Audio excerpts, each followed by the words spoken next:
Iba por la calle cuando oí la noticia por la radio y lloré. Estábamos orgullosos, nos sentíamos orgullosos del pueblo soviético. Figúrense, éramos los primeros en enviar un hombre al espacio.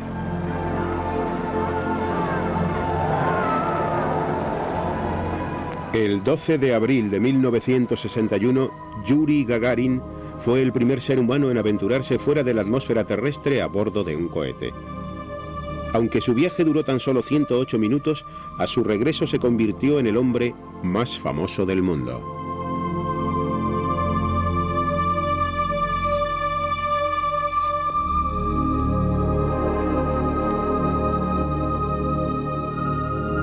Был первым полетом в Советском Союзе, и, собственно, это был первый полет с человеком на борту космического корабля в истории всего человечества.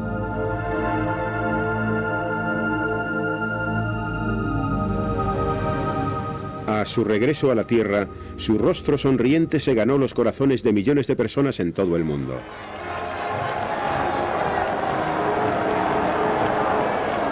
Junto con su mentor Nikita Khrushchev, Gagarin simbolizaba un nuevo comienzo para la Unión Soviética, una nación más libre, más feliz y más en paz consigo misma y con el resto del mundo. Sin embargo, menos de 7 años después, Gagarin fallecería en un accidente aéreo a la edad de 34 años. Los detalles de su muerte siguen constituyendo un misterio.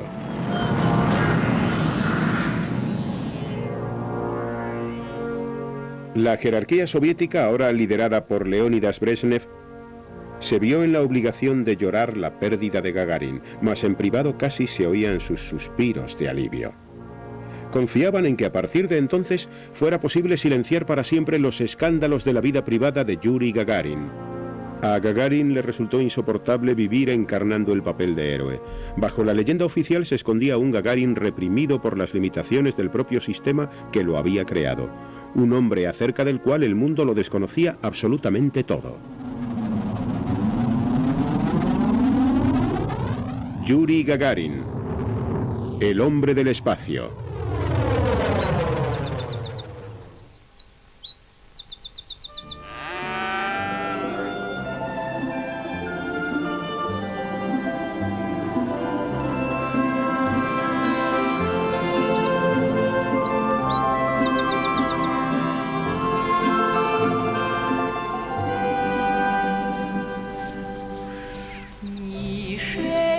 Yuri Gagarin nació el 9 de marzo de 1934 y se crió en un kolkhoz, una granja colectiva, junto a sus dos hermanos Boris y Valentín y su hermana Soya. Pertenecían a una familia campesina, así que Soya cuidaba de los chicos mientras sus padres se afanaban por alcanzar las cuotas de producción del kolkhoz.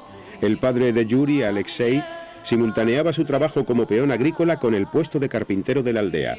Su madre Ana ordeñaba las vacas por las mañanas y labraba los campos durante el resto de la jornada. Este soy yo. Este es Yuri. Este es Boris. Y esta es Zoya. Ella aún vive.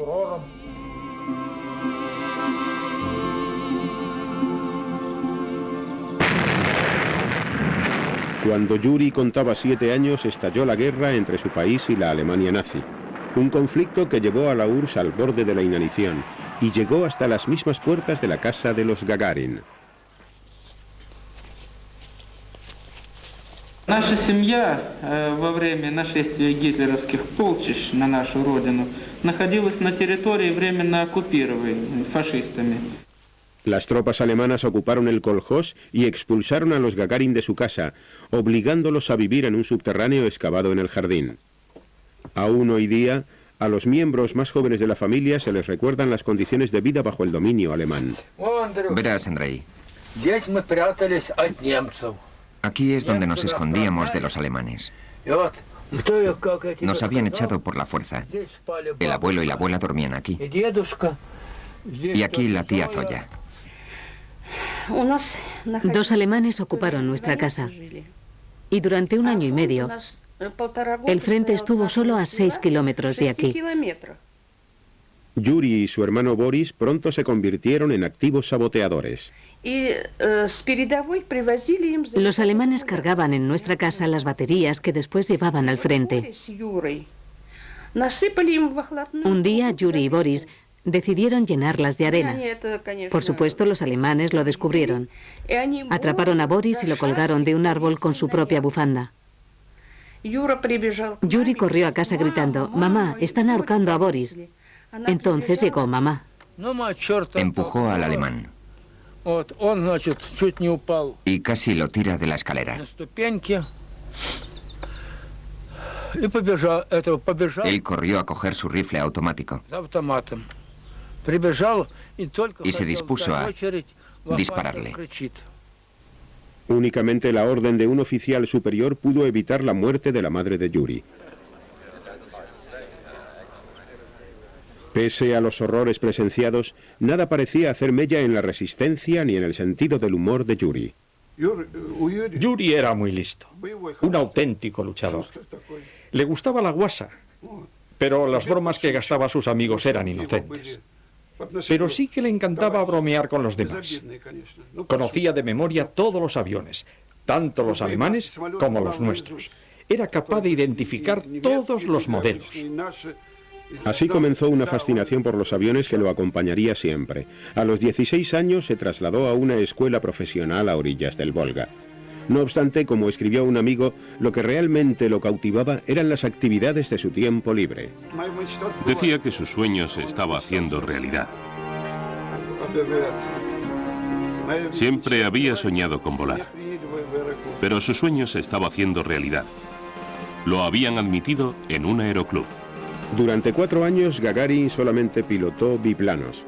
Sin embargo, en 1956 ingresó en una academia militar de los Urales.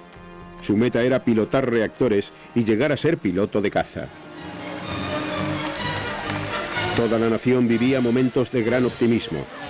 Stalin había muerto en 1953 y el nuevo secretario general del Partido Comunista, Nikita Khrushchev, había iniciado un nuevo e inaudito periodo de apertura que los ciudadanos soviéticos acabarían bautizando con el nombre de Otopel, los primeros indicios de la primavera. Fue una época de esperanza. Jamás he presenciado un periodo de mayor ilusión que el mandato de Khrushchev. Dentro de poco iniciaremos una nueva vida, una vida mejor. Sin embargo, una vida mejor para la nación tan solo era un aspecto de la reforma. Los soviéticos también anhelaban dar la campanada en la escena internacional, pero cuando la URSS hizo pública su intención de enviar un satélite al espacio, nadie lo creyó posible, en especial Estados Unidos.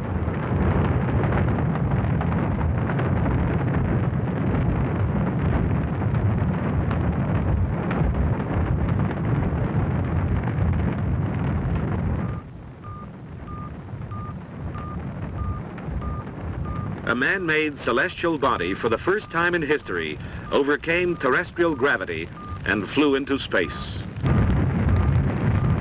After jettisoning the nose fairing and last stage of the carrier rocket, the Sputnik started circling the Earth in a pre-calculated orbit. Un equipo secreto de ingenieros aeroespaciales dirigido por Sergei Korolev llevaba más de un año trabajando en el proyecto Sputnik, satélite en ruso. Su siguiente misión sería aún más espectacular. Korolev convocó una reunión con toda la cúpula soviética de la época y anunció: dentro de un mes se conmemora el 40º aniversario de la gloriosa Revolución de Octubre. Queremos que lancen un nuevo satélite que haga algo verdaderamente importante. Le sugirieron enviar un satélite que transmitiese la internacional. Pero Korolev tenía otra idea. El 3 de noviembre de 1957, Korolev puso en órbita con éxito a la perra Laika. Jamás regresaría. Sin embargo, Korolev había demostrado que era posible enviar seres vivos al espacio. Todo el mundo era consciente de cuál sería el siguiente paso. A raíz del vuelo de Laika, se recibieron casi 3.500 solicitudes procedentes de todo el mundo. de presidiarios, de extranjeros, de organizaciones diversas, diciendo: no es necesario que me rescaten, basta con que me envíen al espacio. Ya había comenzado la lucha por enviar un hombre al espacio.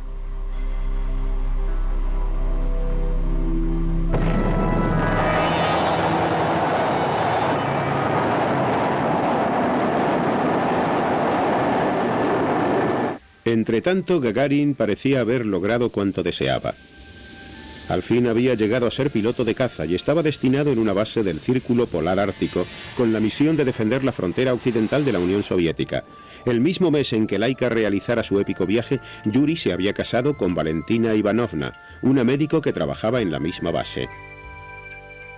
Tras el nacimiento de su hija Leina, Gagarin parecía llevar una vida plácida como militar y padre de familia. Sin embargo, su afán de llegar más arriba, más rápido y más lejos jamás lo había abandonado.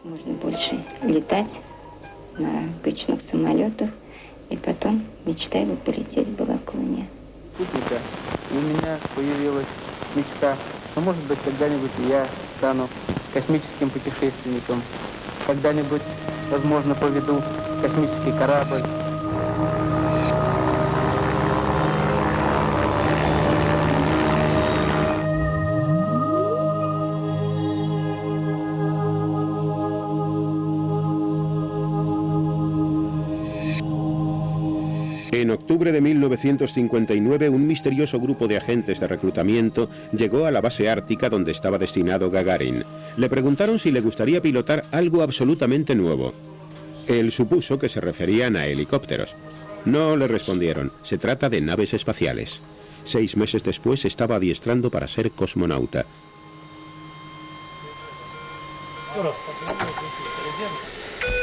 Se realizó una preselección en la que se eligieron más de 2.000 pilotos de las fuerzas aéreas. 200 superaron las primeras pruebas, pero solamente 20 fueron escogidos para someterse a un entrenamiento intensivo. De entre esa veintena, tan solo 6 tenían posibilidades de tripular el primer vuelo.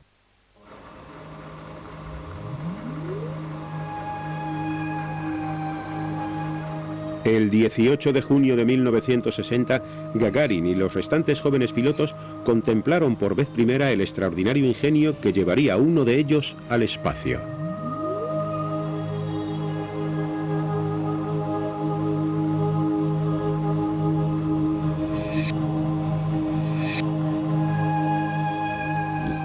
Era un cohete, algo que nos resultaba inaprensible. También vimos la cápsula. Era una gran esfera sin alas, sin nada. No era algo fácilmente comprensible para un piloto. Cuando se inició el adiestramiento, 2 hombres descollaron enseguida sobre los demás, Yuri Gagarin y German Titov. Ambos pilotos hubieron de pasar por experiencias insospechadas. Soy piloto.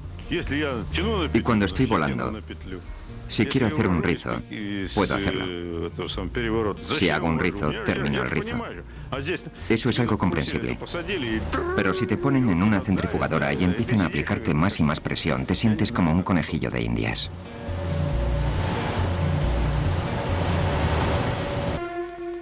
Hasta los últimos días previos al lanzamiento, Titov tenía todas las posibilidades de ser el elegido. El general Nikolai Kamanin era la mano derecha de Korolev y el director del Centro de Entrenamiento de Cosmonautas. Durante aquellos días cruciales llevaba un diario. El 5 de abril de 1961 escribió: Cada vez me preocupa más quién, Titov o Gagarin, será el elegido para llevar a cabo la misión. Ambos candidatos son excelentes. Sin embargo, en estos últimos días he escuchado cada vez más opiniones favorables a Titov. Asimismo, mi confianza en él se va acrecentando. No obstante, en la elección final tuvo más peso la procedencia del candidato que su capacidad. Titov estaba tan preparado como Gagarin. Sin embargo, finalmente, el factor determinante fue la extracción social de cada uno. Titov era hijo de un maestro y Gagarin de un campesino. Pensé, tiene que ser Gagarin. ¿Y por qué? Porque él se crió en el seno de una familia de clase trabajadora. Era hijo de un agricultor. Su madre era agricultora. Su padre un simple trabajador. Pero, ¿qué soy yo? Gagarin era el candidato idóneo para los soviéticos. Inteligente, agudo y encantador, constituía la prueba viviente de que bajo el régimen comunista cualquiera, aun el hijo de unos campesinos, podía llegar a lo más alto. Desde el primer momento, el papel de héroe que representó Gagarin estuvo tan relacionado con lo que simbolizaba como con su hazaña. Kamanin nos convocó a Yuri y a mí y anunció: Yuri ha sido el designado. Titov será el piloto suplente. Así que yo era el sustituto. Ni siquiera sé si debería hablar de esto. En los medios de comunicación se publicaron historias diciendo que yo había besado y abrazado a Yuri. Todo es mentira. Desde luego yo era consciente de que estaba tan preparado como él. Estaba igualmente capacitado. The Air Force Command recommends Senior Lieutenant Yuri Gagarin for the first space flight, and it has decided to appoint Herman Titov as backup pilot. Oleg Ivanovsky fue uno de los principales ingenieros que proyectaron la cápsula Vostok, que llevaría a Gagarin al espacio. Titov era muy orgulloso. Y dado su carácter, esto le supuso un gran disgusto. Estaba muy decepcionado, contrariadísimo sin duda. Se nota si se fijan en la película.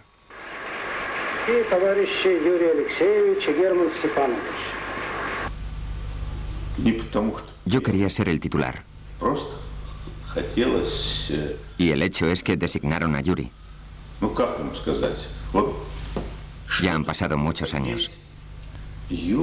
Eligieron correctamente, puesto que Yuri resultó ser un hombre muy querido por todos.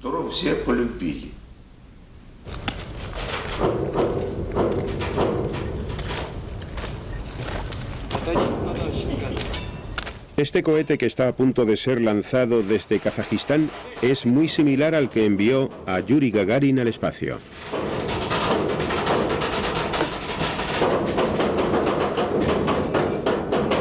El 12 de abril de 1961, tras varios años de investigación aeroespacial y 11 meses de entrenamiento intensivo de los cosmonautas, todo estaba listo. Estaba a punto de llevarse a cabo el primer vuelo espacial tripulado.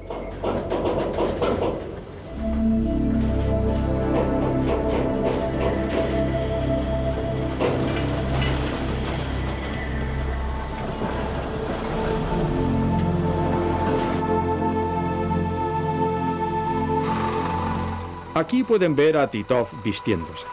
Yuri sonríe a la cámara. El autobús en que viajaron se hizo famoso. Este es Neilubov, dándole un caramelo o algo así.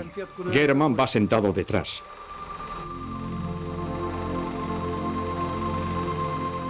Llegamos aquí en autobús. Yuri se apeó. Yo no, porque era el piloto suplente. Me quedé en el autobús mientras Yuri se presentaba ante Korolev. A continuación se dirigieron a la plataforma de lanzamiento. Me quedé sentado en el autobús durante media hora antes del lanzamiento. Eché un sueñecito.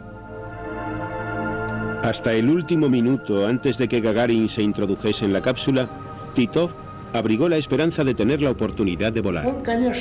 Él, por supuesto, esperaba que cuando Gagarin fuese a entrar en la nave, apareciese un agujero en su traje espacial o algo así. En ese caso, el suplente tomaría el relevo inmediatamente. Pero cuando Gagarin se acomodó en la cápsula y me informó de que todo iba bien, ordené a Titov que se quitase el traje espacial. Me respondió con brusquedad, con tono airado. Y eso fue todo. Después, ya no dejó traslucir más emociones.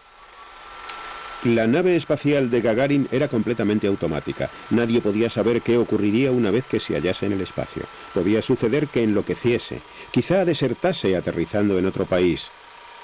Había un código secreto que activaba los controles manuales, pero solamente se le comunicaría al cosmonauta en caso de emergencia. Ivanovsky era una de las 3 únicas personas que conocían la clave.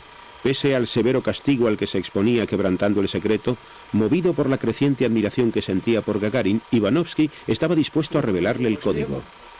Cuando Yuri se sentó, tal y como han visto en el último plano de la película, me aproximé a él, le di con los nudillos en el casco y le dije: Yuri, los números son 3, 2, 5. Y me respondió, ya lo sé, el general Kamanin me lo ha dicho.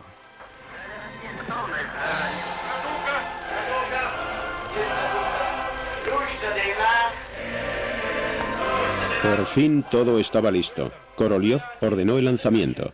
9 часов 7 минут по московскому времени я услышал свист и все нарастающий гул. Почувствовал, как гигантский космический корабль задрожал всем своим корпусом.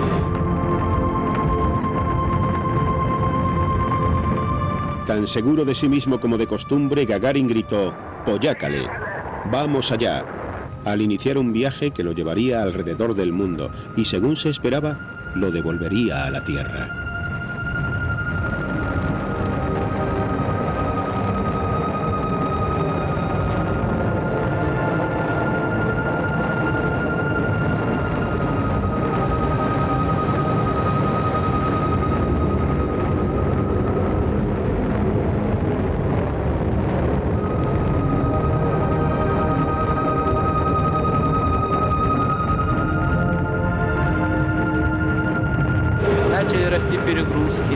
Я почувствовал, как непреоборимая сила тяжести все больше и больше вдавливает меня в кресло.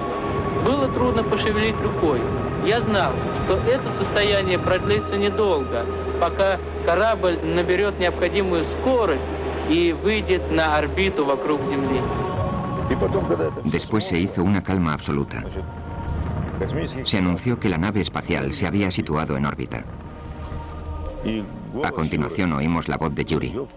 Era algo casi incomprensible. Hace un momento estaba aquí sentado y ahora está ahí fuera. El primer hombre que viaja al espacio.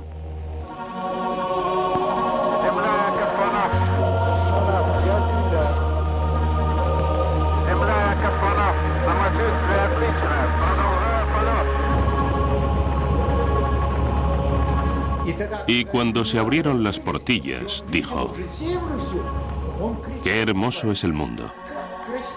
Qué bello. Qué maravilla. Es asombroso».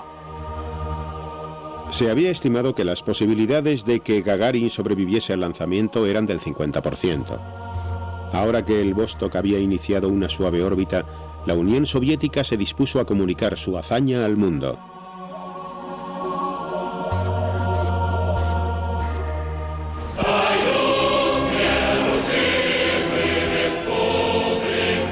Se habían preparado 3 sobres sellados, y cada uno de ellos describía un resultado distinto.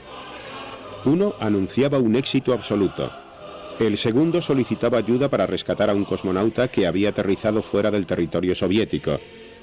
Y el tercero notificaba su muerte. Cuando los datos confirmaron que Gagarin había conseguido entrar en órbita, el Kremlin nos ordenó por teléfono que abriésemos el primer sobre e hiciésemos el anuncio a la radio, la televisión y a la agencia de noticias TASS. Говорит Москва. Говорит Москва. Работают все радиостанции Советского Союза.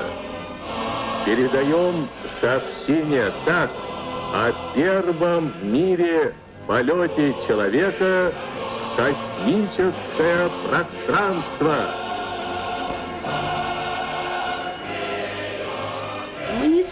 Ni siquiera sabíamos que iba a volar al espacio.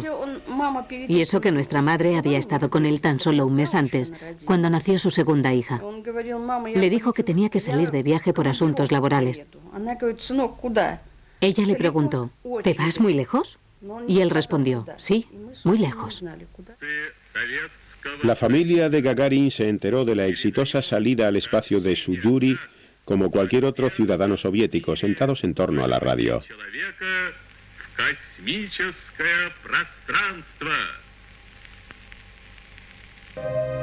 Cuando la nave iniciaba su regreso a la atmósfera terrestre, Gagarin se vio en un serio apuro. Su cápsula no se separó debidamente del propulsor. Giraba fuera de control. Empezó a vibrar.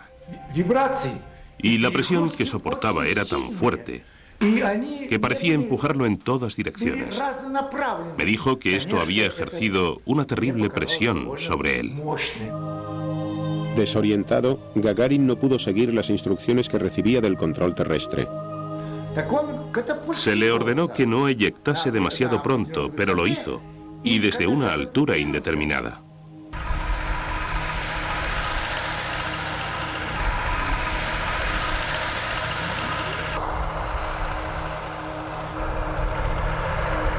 En plena campiña, el tractorista Yakov Lysenko trabajaba en el campo cuando se quedó perplejo al ver una figura que descendía del cielo.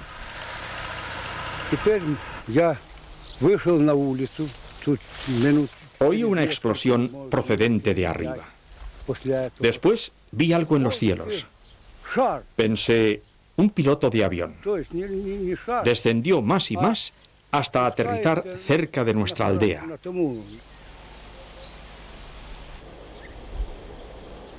A pocos kilómetros de allí, dos colegialas se apresuraron a comprobar qué ocurría. Los chicos llegaron primero. Ellos lo vieron. Era una esfera enorme de este diámetro, unos 2 o 3 metros de altura. Cayó aquí, rebotó y volvió a caer. Había un gran cráter en el primer lugar donde impactó. Se aproximó a nosotros y nos dijo: chicos, vamos a presentarnos. Yo soy el primer cosmonauta del mundo. Los chicos se apiñaban en torno a la cápsula. Nos dio algunos de los tubos que llevaba. Algunos tuvieron suerte y les tocó el chocolate. A otros solo puré de patata. Yo también lo probé, pero lo escupí. Nos dijo: quedaos aquí. De un momento a otro vendrá mucha gente. Llegarán coches llenos de dirigentes. Nos haremos una foto juntos. Pero, claro está, cuando llegaron, se olvidaron enseguida de nosotros. Se lo llevaron y no volvimos a verlo. Llegaron periodistas de todas partes. Se apostaron en la puerta e incluso intentaron colarse por las ventanas. Recibíamos llamadas de todo el mundo. Todos querían saber de él. Nuestra madre habló con él aquella tarde y le dijo que todo iba bien. No nos lo pudimos creer hasta que lo vimos y comprobamos que estaba bien. Por la tarde enviaron un coche para llevarnos a Moscú. 2 días después de su vuelo, la Unión Soviética dio oficialmente las gracias al hombre que se había convertido en su hijo más famoso. Desplegaron una alfombra roja. Yuri descendió del avión y la banda empezó a tocar. La gente comenzó a vitorearlo.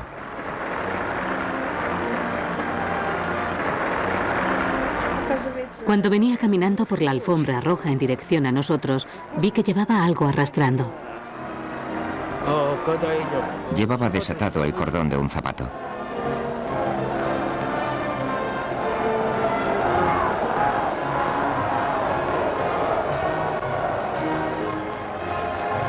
Любое новое задание нашей партии и правительства. Майор Гагарин.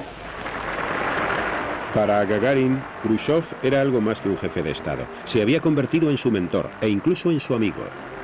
Creo que no solo se llevaban bien, sino que también se querían. Sabían que eran muy parecidos. Representaban a los rusos que estaban en contra del estalinismo, de la crueldad. Eran el símbolo de un periodo de apertura social. Значит, дверка автоматически открылась, и выходит, тогда мы видим, да, действительно, выходит человек, наш сын выходит. Ну, подошел, отдал рапорт, потом с нами стал здороваться. Gagarin y Valentina acompañaron a Khrushchev hasta el Kremlin, encabezando la caravana de vehículos. En algún lugar de la cola de la comitiva viajaba Korolev, el genial ingeniero que había hecho posible el vuelo. Lo más curioso es que nadie conocía personas como Korolev. Nadie se acercó a él y nadie le dio la enhorabuena. Cuando Gagarin viajaba desde el aeropuerto al Kremlin, Korolev iba en el 11º o 12º automóvil.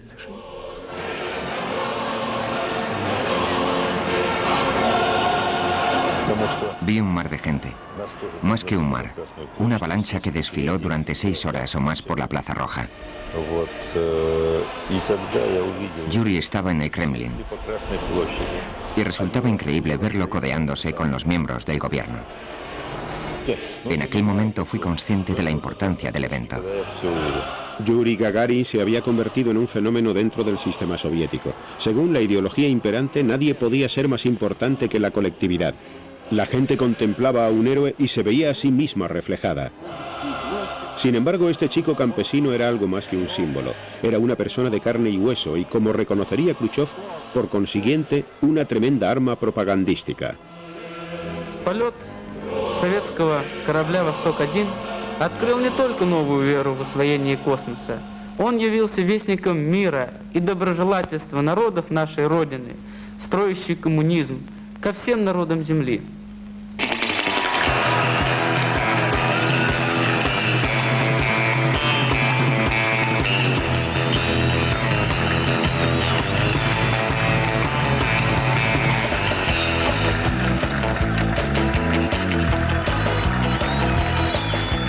La afamada sonrisa de Gagarin viajó por todo el mundo y se convirtió en el mayor éxito de relaciones públicas que jamás hubieran obtenido los soviéticos. Desde la India hasta Japón, desde Egipto hasta México, desde Canadá hasta Cuba, desde Libia hasta Estados Unidos, por donde quiera que pasara se veía arropado por la multitud.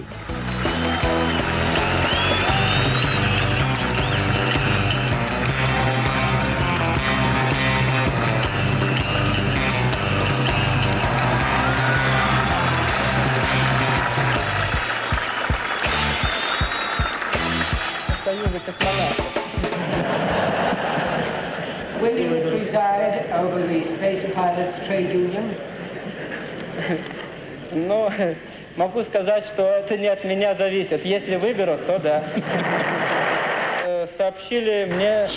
Le gustaban estas actividades porque representaba a la Unión Soviética. Encarnaba un nuevo estilo de relaciones con los países occidentales, en primer lugar, y también una nueva clase de relaciones humanas. Representaba a los seres humanos. Gagarin se convirtió en una eminencia internacional. Era una estrella, aunque solitaria, en una sociedad en la que nadie más podía compartir su gloria.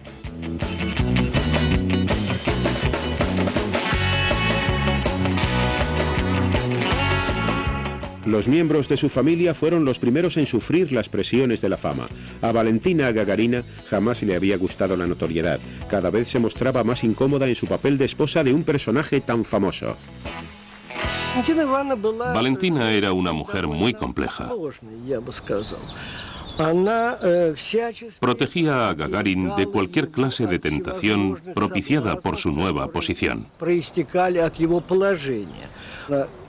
No le gustaban los inacamables actos públicos a los que se veían obligados a asistir, ni los viajes al extranjero.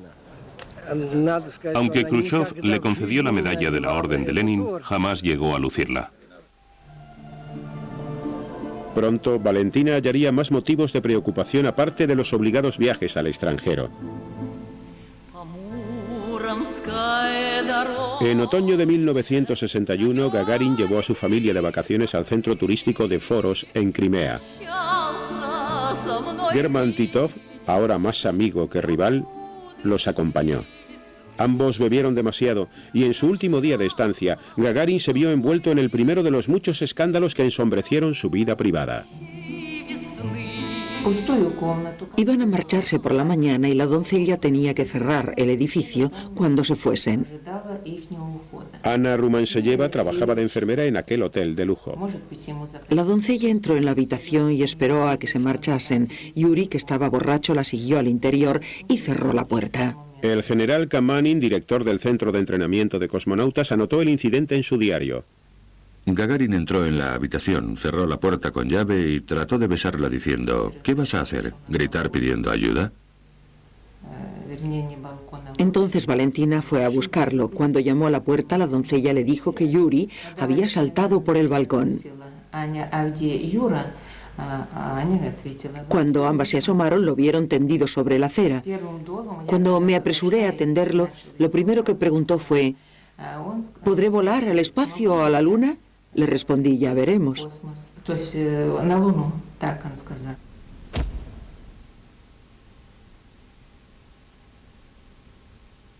Na tribune, Yuri Alexeyevich Gagarin. Una semana después, cuando Gagarin asistió al Congreso del Partido Comunista, aún presentaba lesiones claramente visibles en la cara. Sin embargo, la verdad se ocultó bajo una explicación oficial.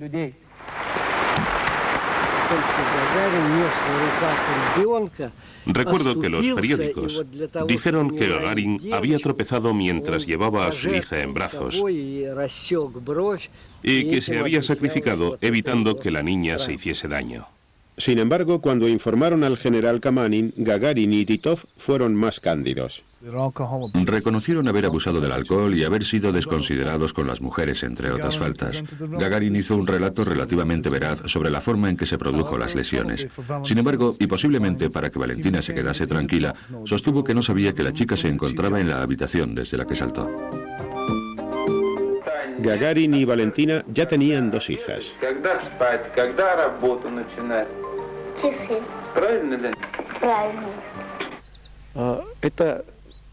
Eran las niñas de sus ojos. Les prodigaba muchísimas atenciones.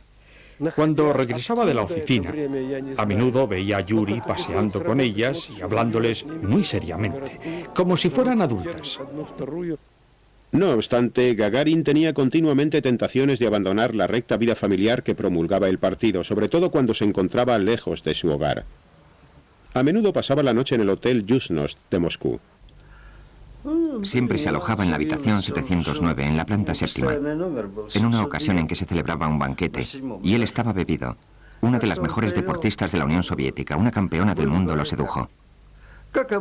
No fue él quien la sedujo. Ella entró en su habitación. Una vez más, Valentina, siempre alerta, seguía el rastro de su marido. Valentina quería mucho a Gagarin, desde luego. Pero debido a los sucesos acaecidos, se había vuelto muy celosa.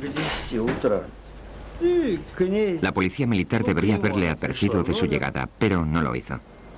Provocó una escenita de mucho cuidado. Llenó a Gagarin de arañazos. La atleta recogió su ropa y salió corriendo. A la mañana siguiente, Gagarin tenía una reunión con Khrushchev. Yo le dejé presentable, le curé las heridas.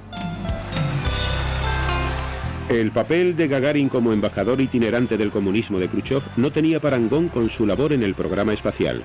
Aunque era miembro del partido, a Gagarin no le interesaban los aspectos formales de la política. Si le gustaba su situación, era porque le permitía dar respuesta a las peticiones de ayuda que recibía de la gente corriente. Su estrecha relación con Khrushchev confirió a Gagarin cierta influencia en sus primeros días de gloria. Sin embargo, su poder también le atrajo enemistades. A algunos militares de alto rango, los generales, no tenían tan buenas relaciones con él, ya que sentían celos por su íntima relación con Khrushchev y por la gran influencia que ejercía en aquellos tiempos. En 1964 el mundo de Gagarin se vino abajo. Khrushchev, su protector y amigo, fue depuesto en un incruento golpe de Estado y sustituido por Leónidas Brezhnev. Gagarin quedó marginado. Gagarin perdió su estatus, su posición.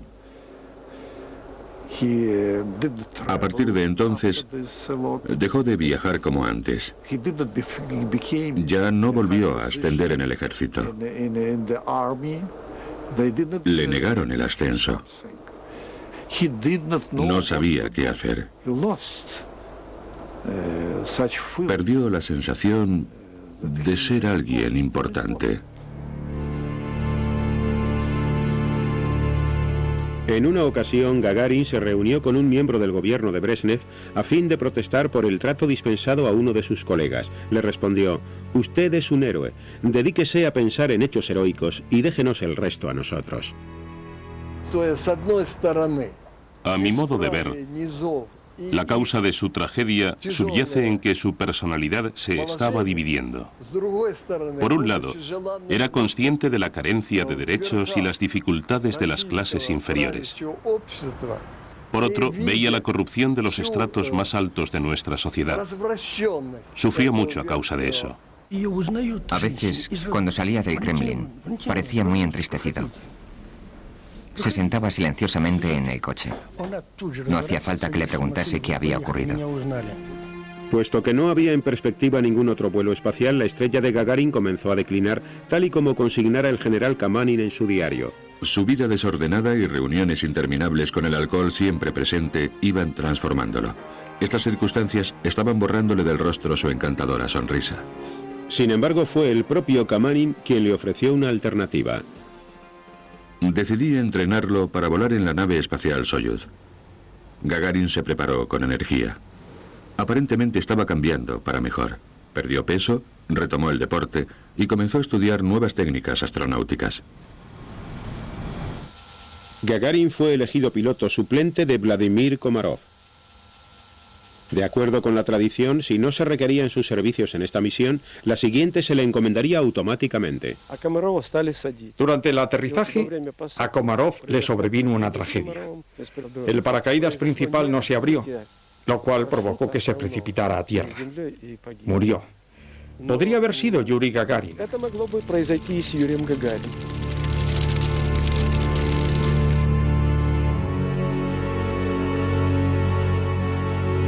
Komarov fue honrado con un gran funeral de Estado. Sin embargo, algunos de los políticos que acudieron a llorarlo en sus exequias tuvieron responsabilidades directas en su muerte. Los técnicos habían descubierto innumerables defectos en el cohete. Puesto que sus superiores se desentendieron, Gagarin hizo que los técnicos elaborasen una lista con los problemas y se la envió a Brezhnev siguiendo los cauces del KGB. La carta desapareció. La mujer de Komarov le dijo: no vayas. Y él respondió: debo hacerlo. No puedo rehusar. De lo contrario, Yuri Gagarin, el primer cosmonauta, tendrá que ir y morirá.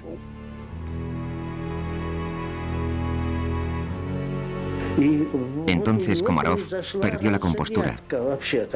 Quizá dejó que toda la tensión se liberase y se echó a llorar. Gagarin sabía que era la última esperanza de Komarov. Trató frenéticamente de concertar una reunión con Brezhnev.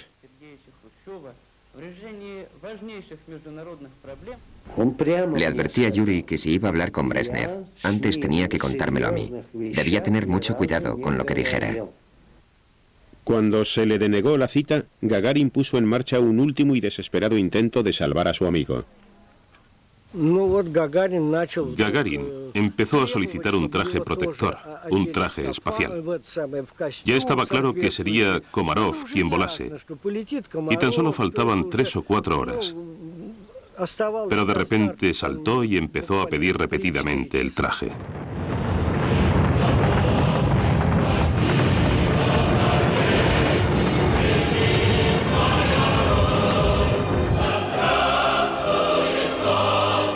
Durante 2 horas, Komarov orbitó la Tierra a sabiendas de que al efectuar la reentrada en la atmósfera, moriría. Llevaron a su mujer al control para que pudiesen despedirse. Mientras su cápsula se precipitaba hacia la Tierra, gritó a los directores de la misión: «Vosotros me habéis matado». Este episodio fue una cruda muestra de la impotencia de Gagarin. Fue incapaz de ayudar a un camarada en el momento en que más lo necesitaba. A continuación, y como si de un tiro de gracia se tratase, se le comunicó que jamás volvería a volar. Tenía mayor valor como personaje de la historia contemporánea que como astronauta en activo. Le decían que era el primer cosmonauta, que debía permanecer en la Tierra, sin más. En lo que concierne al espacio, él respondió: soy piloto y debo volar. Finalmente aceptó el puesto de subdirector del Centro de Entrenamiento de Cosmonautas.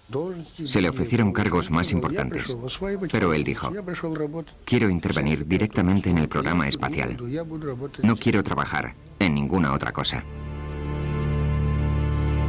Ni siquiera esta nueva ocupación proporcionó a Gagarin una meta en la vida.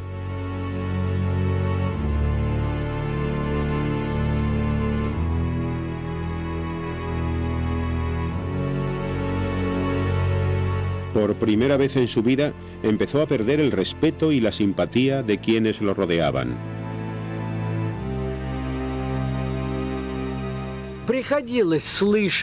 Hacia el final de su vida, se oía decir a algunos cosmonautas: ¿qué tiene ese Gagarin? Solo ha orbitado la Tierra una vez. No tuvo que hacer nada. Tan solo observar cómo los sistemas automáticos hacían todo el trabajo. Puesto que se le negaba el acceso a las naves espaciales, Gagarin volvió a su primer amor, la aviación. En los últimos 9 años tan solo había realizado 75 horas de vuelo, cuando la media de un piloto habría sido de al menos 1500. A fin de recuperar la forma, el primer hombre que había salido al espacio debía seguir un curso de reciclaje. Estas clases comenzaron el 27 de marzo de 1968. Su instructor era Vladimir Serugin, el as del combate aéreo. Se acostó a las 10. Le pregunté: ¿por qué te acuestas tan temprano? Y me respondió: mañana tengo que darle una clase a Yuri y debo estar en buena forma. Por la mañana se levantó cantando su canción favorita, un aria. Le gustaban mucho las arias, la ópera. Salió a trabajar de muy buen humor. Pero entonces se desencadenó la tragedia.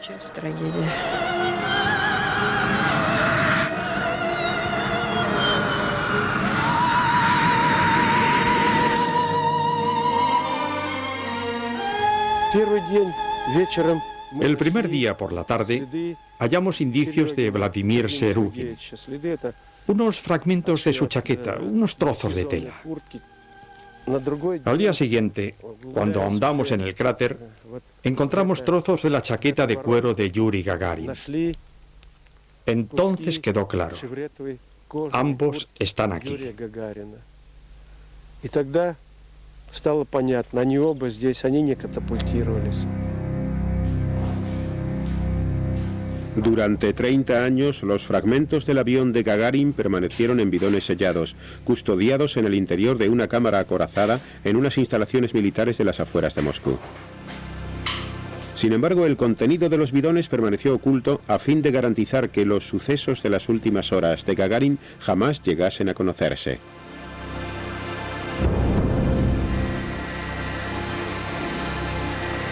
Aún hoy, ni el controlador aéreo que siguió el último vuelo de Gagarin está seguro de la hora de su muerte. No entiendo qué le pudo ocurrir a este avión. La investigación concluyó que se había estrellado a los 31 minutos del despegue. Yo no me lo creo, porque establecí contacto con él 10 minutos después de esa hora. ¿Qué sucedió entonces? Alexei Leonov está seguro de conocer la verdad. Había otro avión en la zona. Se trataba de un Su-11, un caza supersónico que debía volar a mucha mayor altitud, a 10.000 metros. Este avión provocó la situación que los hizo entrar en barrena. La investigación del KGB no dejaba lugar a dudas. Las pruebas eran muy claras. No hubo conspiración, ni una acción hostil, ni un sabotaje deliberado, ni siquiera procedente del extranjero.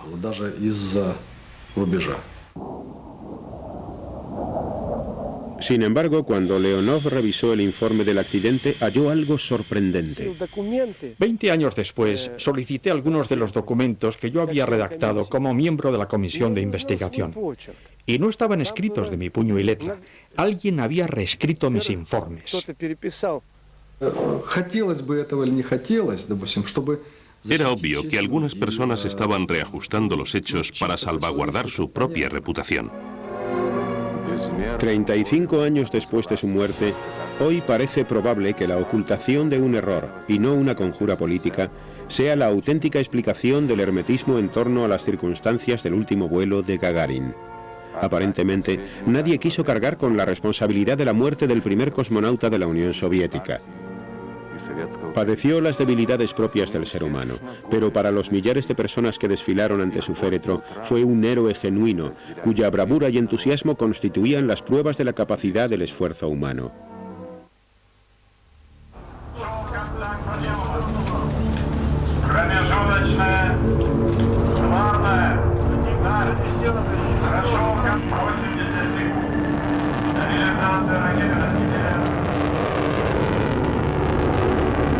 En nuestros días, cuando los cosmonautas ascienden a los cielos para reunirse con sus colegas estadounidenses a bordo de una estación espacial, el legado de Gagarin resulta obvio.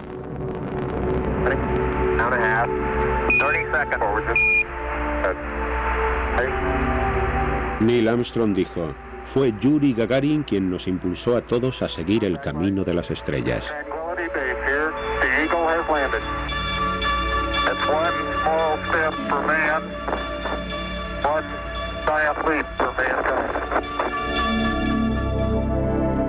Nadie habría disfrutado tanto de este viaje como Yuri Gagarin. Все в распорядке дня, и я готов.